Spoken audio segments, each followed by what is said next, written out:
From the Times and the Sunday Times, this is The Story. I'm Manveen Rana.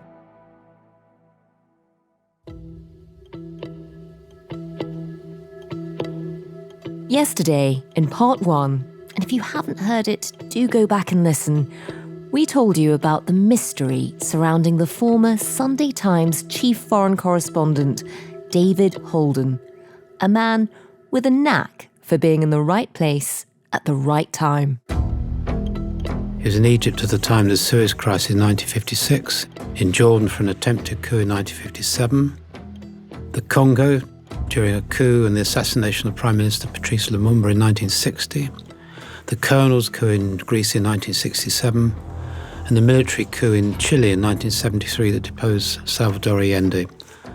That's not even a complete list. But it made us wonder, was he a journalist with brilliant acumen who could spot this time and again? Was he getting tip-offs by people who wanted their man in the right place at the right time?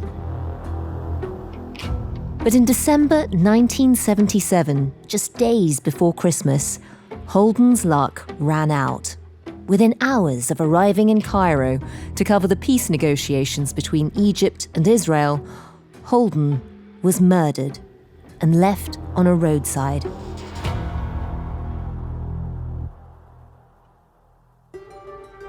The Sunday Times, reeling in shock, set about investigating his death, sending journalists to the Middle East to retrace his steps. One of them was Peter Gilman. There were a couple of afternoons that we couldn't fill. We could never work out what he'd done in two particular places in the trip. That's one thing that intrigued us.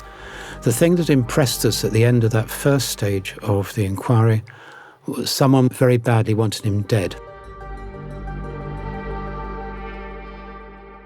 Peter's dogged investigation continued, eventually producing a 30,000-word dossier for the editor of the paper. It appeared he was not only a journalist, but also a spy.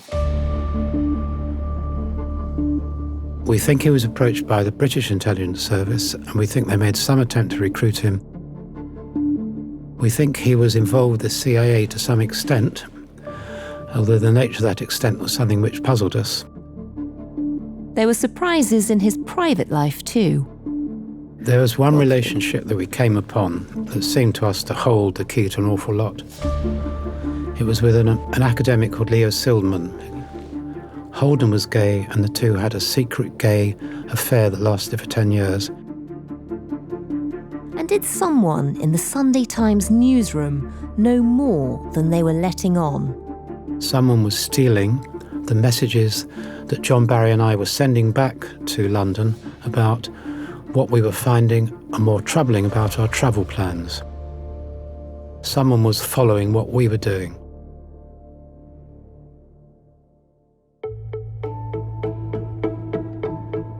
David Holden's murder was a mystery that remained unsolved for more than 40 years. Then, a young journalist at the Times and the Sunday Times took up the investigation. Could he help Peter get the answers he'd been looking for?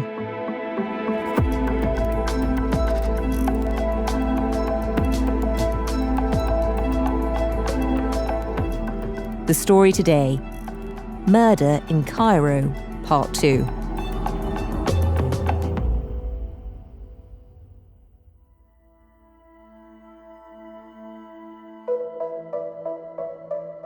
My name is Emmanuel Mizzolo. I'm a journalist at the Times and Sunday Times.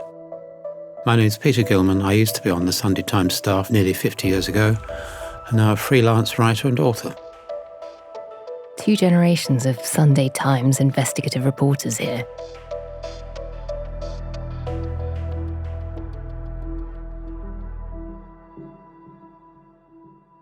Manu, we talked yesterday about this huge mystery around the death of David Holden, another Sunday Times alumni. How did you come to the story? Peter trained me in investigative journalism when I was working for a trade publication before coming here. And towards the end of his courses, he would say something along the lines of, I told you about my successes, now I'm going to tell you about the time that we failed. And his idea was that, sometimes investigations don't go anywhere. You can spend months or even years, in his case, investigating a story, but it would turn into nothing. And so he told us about David Holden and how he actually was trying to crack the case back in 1977, 1978. When Harry Evans died in 2020, I got in touch with Peter. I knew that he and Harry were close, so I sent him a brief email to express my condolences. And Peter started reminiscing about the golden age of investigative journalism at the Sunday Times under Harold Evans. But he also included this tantalizing rider in which he said that the last 2 times he'd seen Harry said to him that he was still troubled by the Holden case. Peter said, now Harry's dead and I'm old, so that's the one that got away. I started to do some digging straight away, and I shared my findings with Peter. And that's when Peter decided to invite me to his home to give me this 100-page report that he'd written in 1978. Peter, for you, this case had lain dormant for 40 years. How did you feel when this young reporter comes along and starts digging into it again? Well, I felt a mix of feelings. I felt a bit excited and I felt a bit troubled. It hadn't really lain dormant for 40 years. I'd been working on it off and on. I thought I'd moved on from it, but when Manu called, I realised I hadn't. And rather than just saying, oh no, I'm too old, I was seriously interested and discussed it at home with my wife, and we decided I should go for it.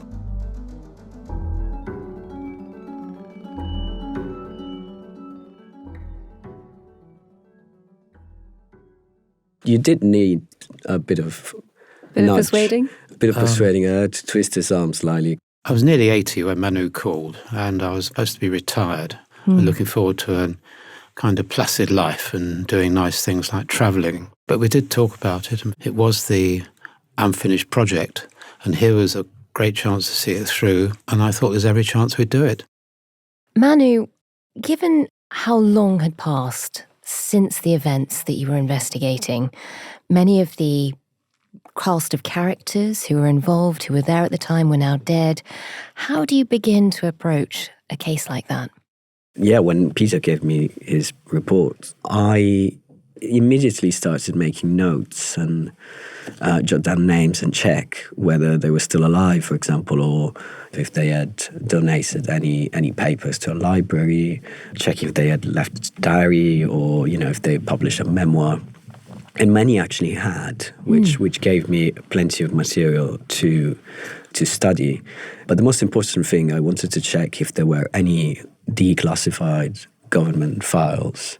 Because I guess that's the benefit of waiting decades, is that some of this stuff will suddenly be public. Absolutely. The greatest advantage of the new investigation was that we had all this access to all these documents, all this material, which is something that Peter never had.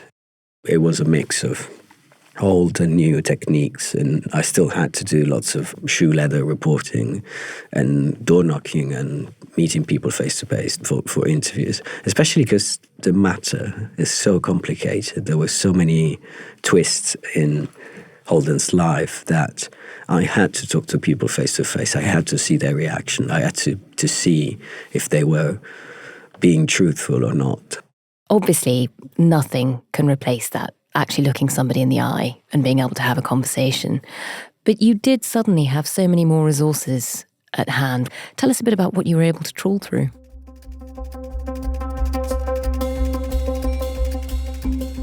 WikiLeaks got us plenty of information about some of these characters. A few years back, they released this thing called the Cable Gate, which were diplomatic cables sent by US embassies around the world to the Department of State and back. And it's just a gold mine of information if you're looking for someone. And we did find quite a lot of things about some of the people that Peter had met or come across during his investigation. But we also found a couple of cables about Holden's murder that were completely redacted, which to us show us that the US was clearly very interested in Holden. unredacted, so this is all still top secret.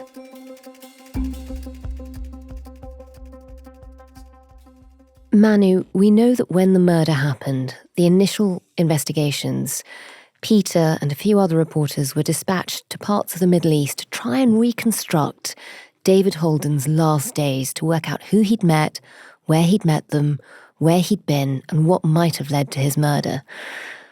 For you, did you get any more information on that cast of characters, the people who he was around in those last few days, and some of those sort of like mysterious moments when we couldn't quite account for his actions? We didn't know where he was. There were conflicting stories. What did you learn? Yeah, so when I was reading the report, there were sort of 4 or 5 people that caught my eye in particular, and they were among the last people who'd seen Holden.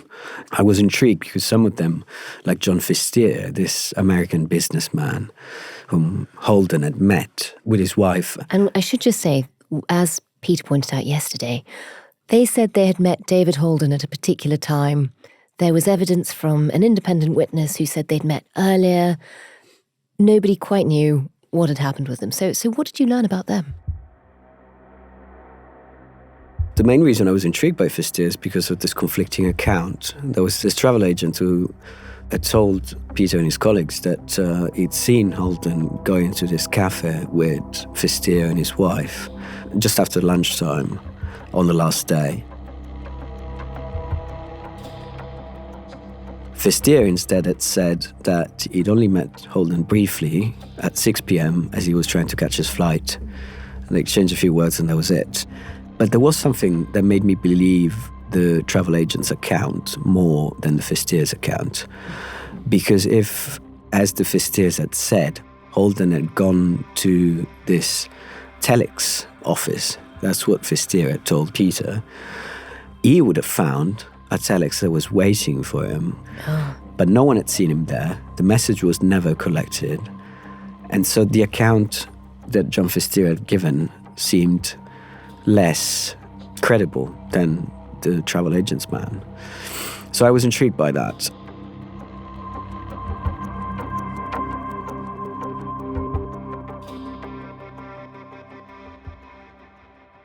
Turns out that Fistier was working for the OSS, which was the forerunner.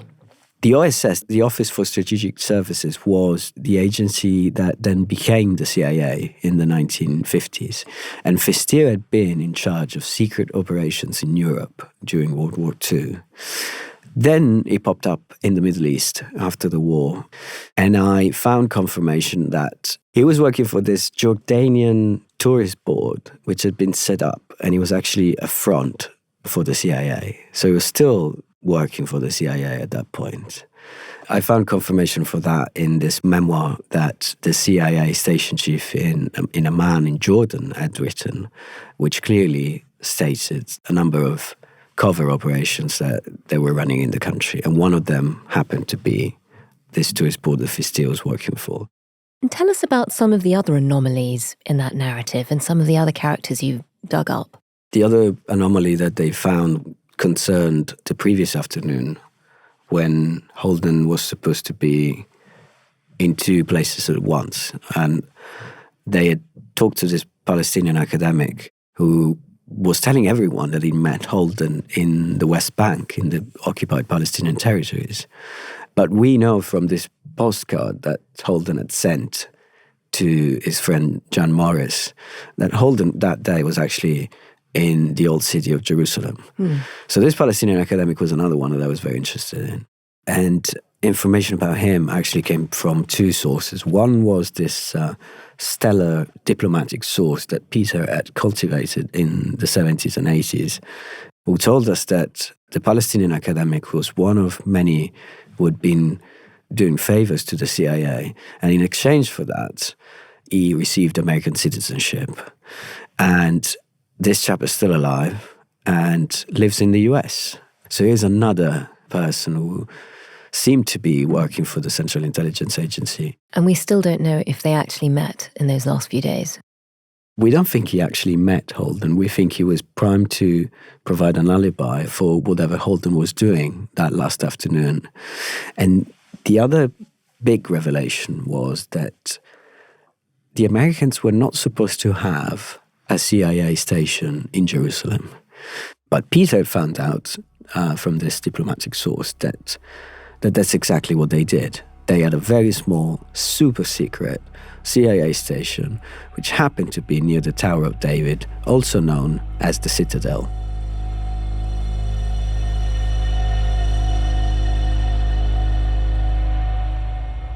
And now if we remember what Holden wrote in that postcard, that mysterious postcard that he'd written to John Morris. Just remind us. He wrote, in the Middle East, citadels still have their uses. And Jan Morris never knew what that meant.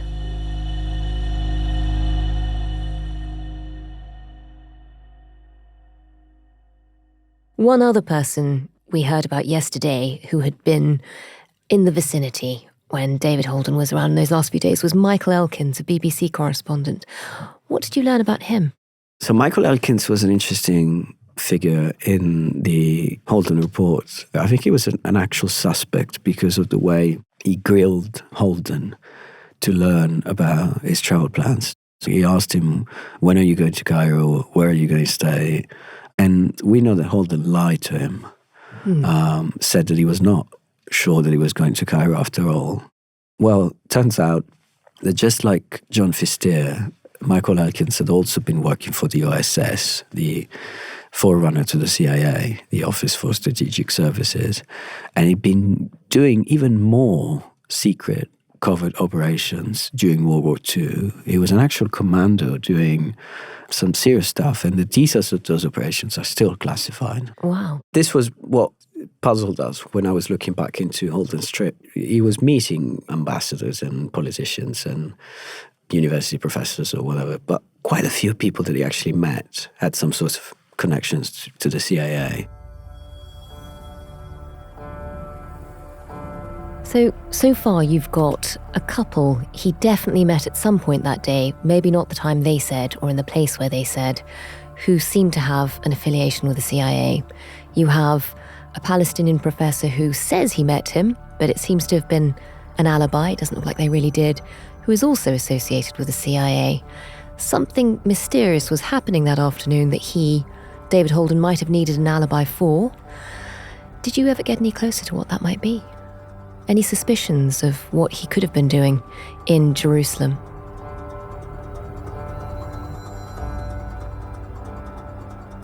We think, to get down to it, that on the missing afternoon in Jerusalem on the day before he died, he was meeting a CIA contact, maybe a CIA handler, and he was meeting the handler in this secret base that wasn't supposed to exist. And it's that the false alibi was put up for, and which sheds an awful lot of light on what was really going on Holden's last trip. That's fascinating. So he was on some sort of CIA mission, potentially, or was certainly meeting CIA handlers. That's what we think, yes. When you start investigating the murder of a journalist in Cairo, you wouldn't imagine that there would be such a cast of potential spies and intrigue around them. Peter, I know you tried to contact the CIA when you were investigating it over the years. Manu, did you try again, and how did that go?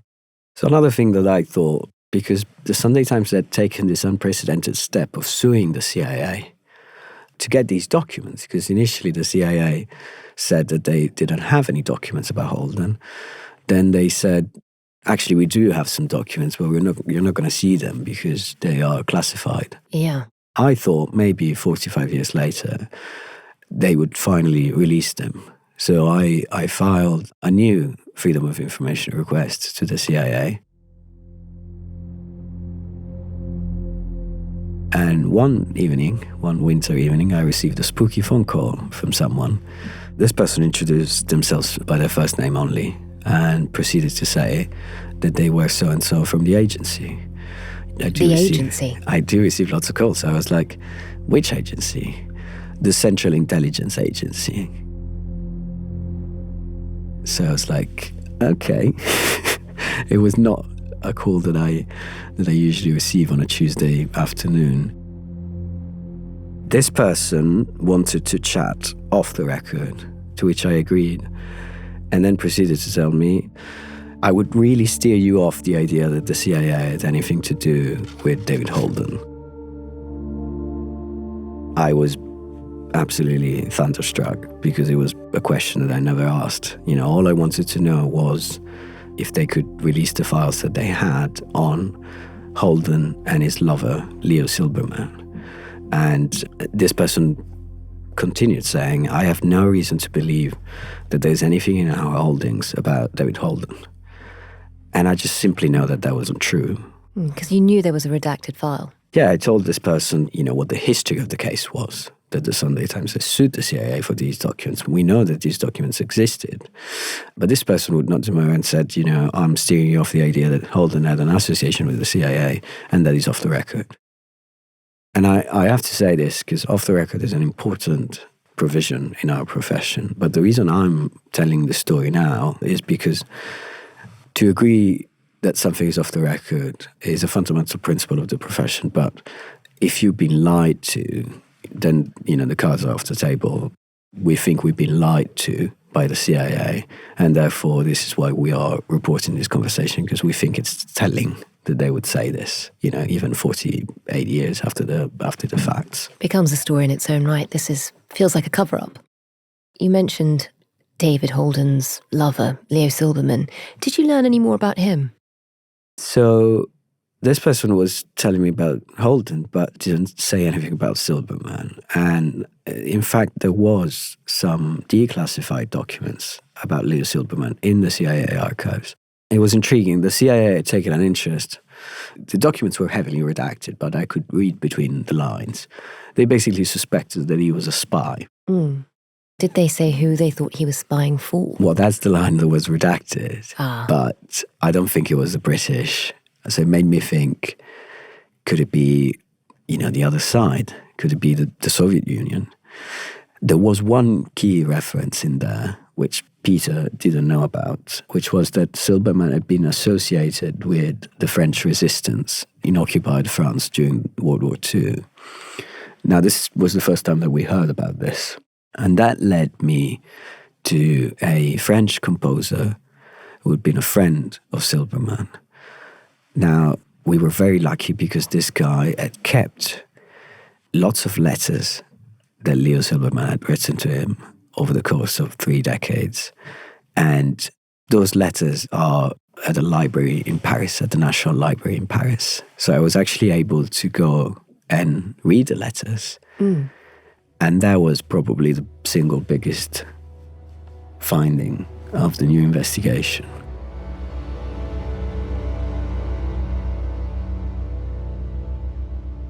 Well, tell me about that. What did the letters say? In the letters, Silberman was describing his activities in England. He was living in England at that point. And he was essentially very openly talking about being a spy, a Soviet spy. He was working for the Comintern, which was the Communist Party of the Soviet Union.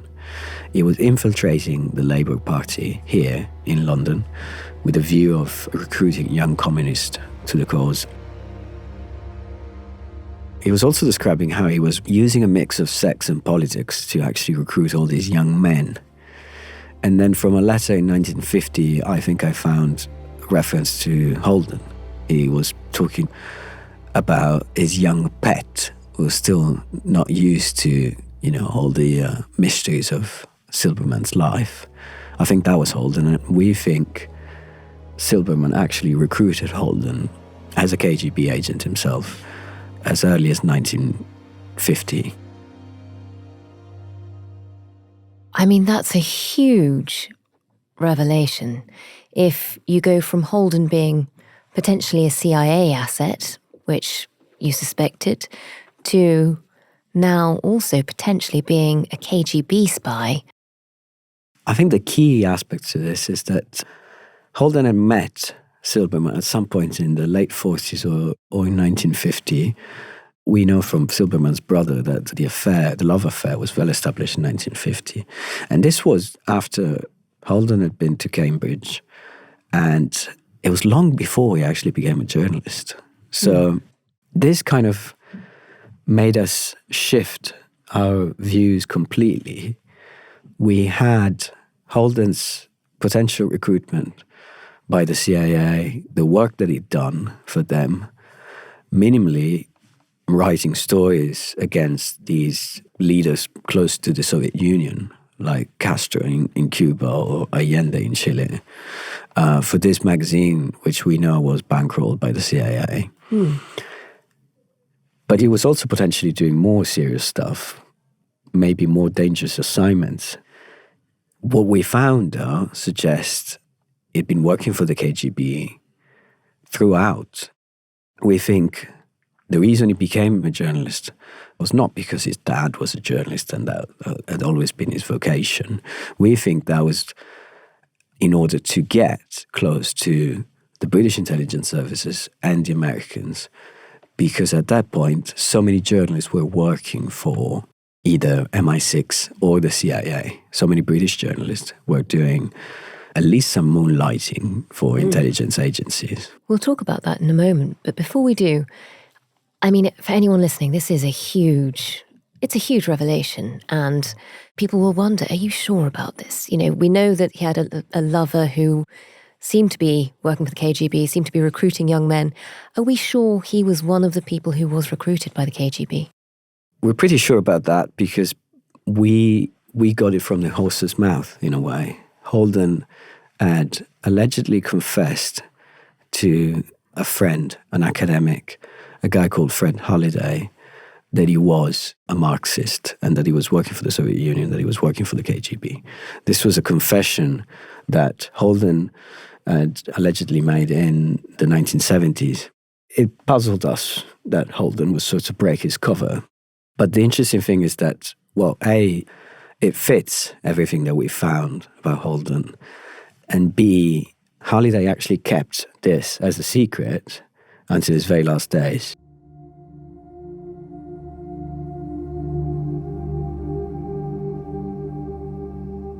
Halliday told one of his best friends as he was dying of cancer in 2010, and then this friend proceeded to tell us. So it was a secret that Halliday kept until he died. It was a sort of deathbed confession. That's remarkable.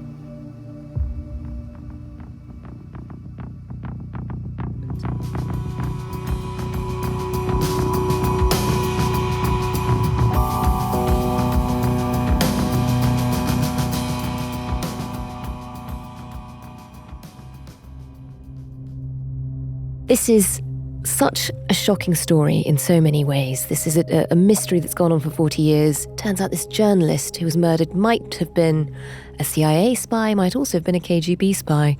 We're in a whole world of spooks and intrigue. For a lot of people listening, that will be quite a surprise. And I think for journalists now, in the modern world listening, that's quite a surprise because that's not really a part of our world. And yet, it seems almost normal back then. Peter, you were in the newsroom at the Sunday Times. I mean, just how unusual would it be for people to be both a journalist and a spy? Looking back, I think when I started on this investigation, I was rather naive. I had no idea how many journalists thought it was okay for them to double as spies, and I didn't realise the Sunday Times itself in the 1950s had been recruiting people to be journalists and spies simultaneously. How did that happen? The man who was doing the recruiting was none other than Ian Fleming, the man who wrote James Bond novels, and was none other than the foreign editor of the Sunday Times till 1960. Had a long background in espionage. He'd actually worked for British intelligence, naval intelligence in the Second World War. And then after the war, he just carried on as normal with the new enemy, the Soviet Union, and was recruiting journalists who would be spies at the same time. And we know the names of 3 or 4 people in the Sunday Times who were recruited for exactly that.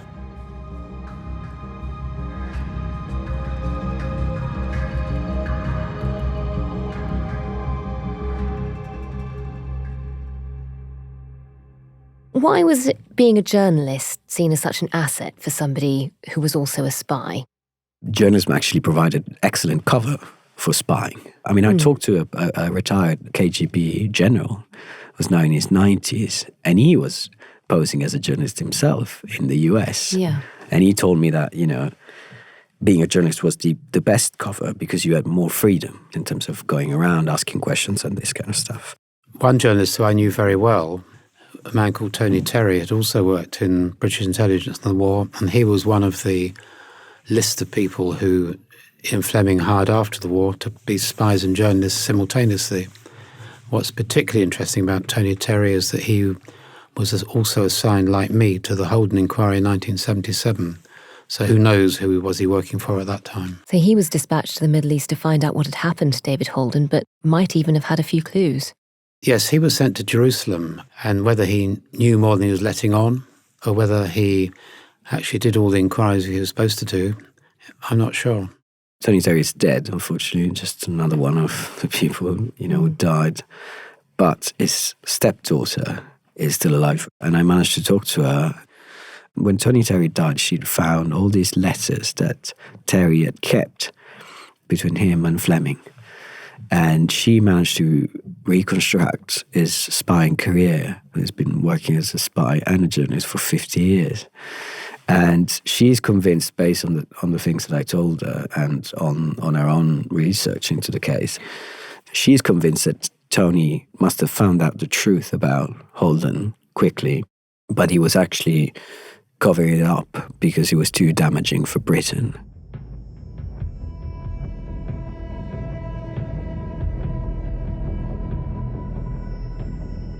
So one of the people who was dispatched to investigate with you, Peter, might have known the answers all these years and said nothing, kept it deliberately hidden. Yes, that could be the case, and it's rather troubling to think that someone that I knew and liked had the answer all along.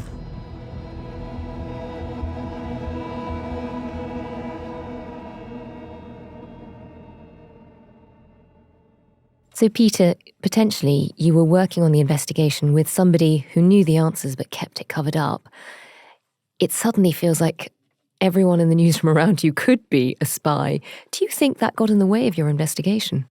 It was a very worrying thought, because you began to wonder, did you really know the people around you after all?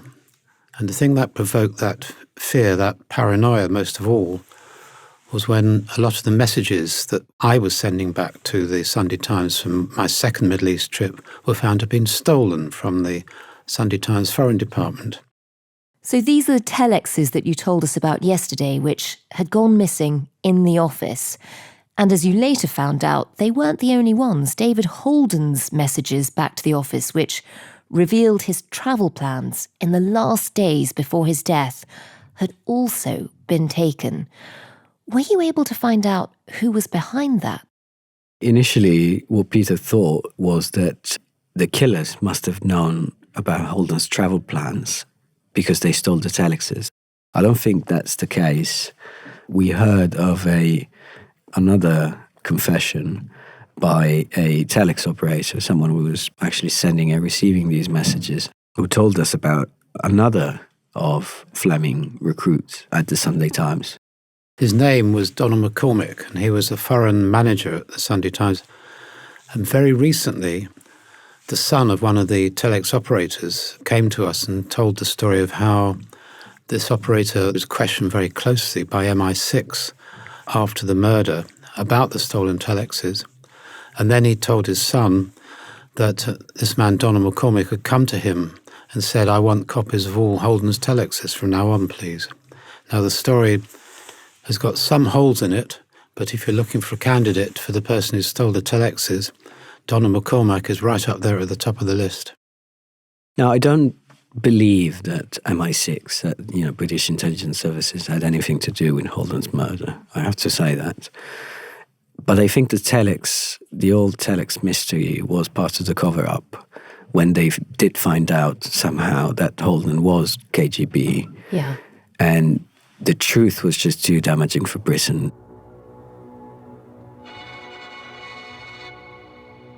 So you've got David Holden murdered. You now think he might have been a double agent, might have been simultaneously working for the KGB and the CIA. And there are spies who know the truth, including people you work with, who could even have passed on his travel details and helped whoever murdered him. We just don't know that. What is your working thesis? Where did you get to on this? How did David Holden die? You've got to choose somebody, and we firmly believe that it was the Egyptians themselves who killed him. Really? Why? Why the Egyptians? What we realised very early on in the first inquiry was that someone very badly wanted Holden dead. And I say that because the operation to kill him was very complex and elaborate. And for anybody else to have mounted it other than Egypt would have required an extraordinarily complex and difficult operation to mount. By far the best people to have done it were the Egyptians themselves. Now, during the inquiry, we found concrete confirmation that it was the Egyptians.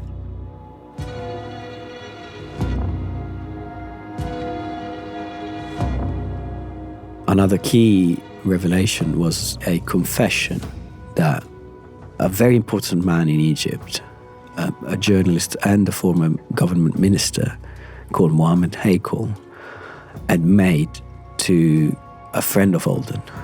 Michael Adams was one of Holden's best friends. They'd been arrested together in Egypt in 1956. And Adams, just like Harry Evans and Peter, was obsessed with the Holden case. And every time he was interviewing someone in Egypt or someone who knew about Egypt, he would ask the question, do you know what happened to David Holden? Now, apparently in the 90s, Adams bumped into Haykal, this very important Egyptian man, in the lobby of a hotel. And Haykal was in a terrible hurry, but Adams said, look, I do want to talk to you. And Haykal said, I'm sorry, I can't talk, I'm late. And he was walking into a lift. And Adams said, just tell me quickly, who killed David? And Haykal replied, we did. Looked down, and the doors of the lifts closed on him.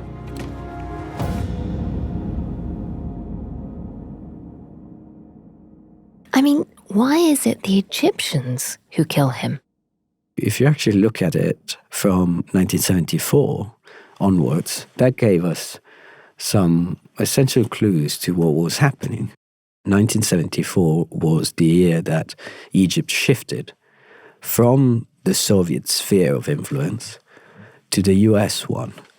The Egyptian President Sadat had never been fond of the Soviets, unlike his predecessor, Nasser. So when Nasser died and Sadat succeeded him, he immediately cut ties with the Soviets. And at the same time, the Americans opened a very important CIA station in Cairo for the first time in years. And we think the Egyptians knew that Holden was KGB because they've been working with the KGB for years and years. But when the ground shifted, these KGB agents were left exposed. And Holden was one of them. And we know that he didn't want to go back to Egypt. He'd never been back to Egypt between 1972 and 1977. The first time that he actually got to Egypt was picked up at the airport and shot by the Egyptians themselves. The big question, for which we don't have an answer, and I don't think we will ever have an answer for this, did the CIA order the killing? Or did they just turn a blind eye? That is something that we haven't been able to answer. Peter, for you, nearly 50 years on, how does it feel to finally have a sort of an answer? It feels a great relief. This is obviously something very, very important to me at the time. I spent almost a year doing it full time, and as a journalist, as you know, as a man who knows, these things preoccupy you day and night, and you're turning things over in your mind the whole time. It's said that an unwritten article is like the albatross that hangs around your neck, or the curse of Moby Dick. So come back to it nearly 50 years on, and I think get very, very close to the truth was wonderful. I mean, it is a feeling of satisfaction and relief, and I think Manu and I are entitled to be secretly rather pleased that we've done this. Is there a sense that it's such a shame Harry Evans didn't get to see? The one person we'd love to have known is, of course, Harry Evans. He's the man who told me twice in the year before he died that it was the greatest regret of his journalistic career that he'd not cracked this case. And so Manu came along and said, let's do it. The pledge to Harry Evans, there was kind of implicit pledge to Harry Evans, was very, very important in making that decision. So the fact we've now seen it through together and cracked it means that we've resolved the implicit pledge to Harry. And I just wish that he was here for us to tell him.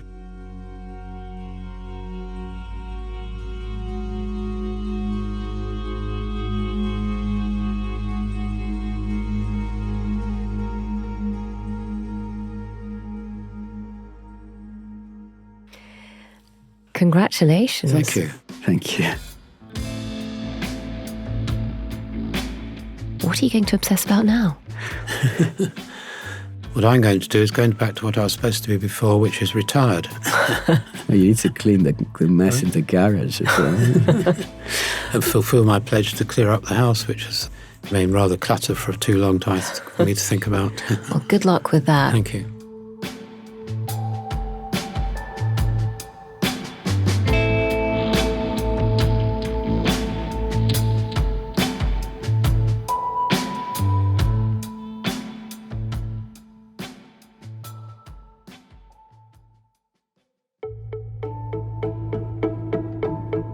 The former Sunday Times journalist Peter Gilman there, proving that some things in journalism never change.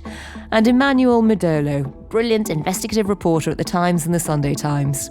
Their book, Murder in Cairo, is available to pre-order now at the Times bookshop. But if you'd like to read more about the case, then their long article on this is available at thetimes.com and it's free to read this weekend.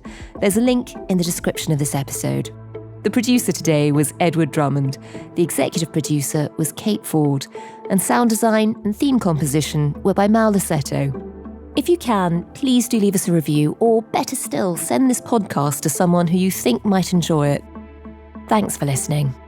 Have a lovely weekend.